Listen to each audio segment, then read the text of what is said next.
making cuts on Medicaid programs, how it affects the people who are at the lowest ranking when it comes to income. How does that help with the affordability crisis in America? Well, first of all, that affordability and saving Medicaid, let's separate those. Only in D.C.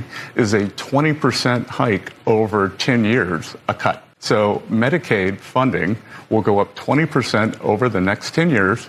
The people who Medicaid were designed for, pregnant women, the disabled, families with children under 14, will be refocused. The able-bodied Americans are not vulnerable Americans. So a work requirement or a community service requirement, that's very popular with the public, and many state programs have that now. Those work requirements are going to be very cumbersome to actually prove, and it will inevitably force the people who need that Medicaid coverage off the rolls. Well, first of all, the Republicans are not the most vocal on this. It is a group of Democrats who unfortunately seem to think that poor people are stupid. I don't think poor people are stupid. I think they have agency. I think to have them register twice a year for these benefits, that is not a burden.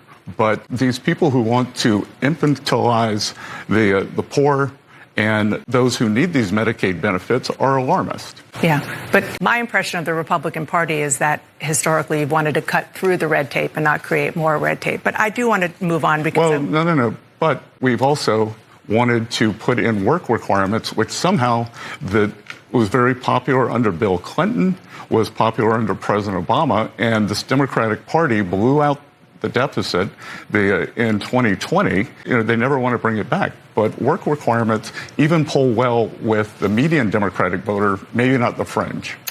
The Yale Budget Lab says the richest Americans will see their income rise by nearly 2%.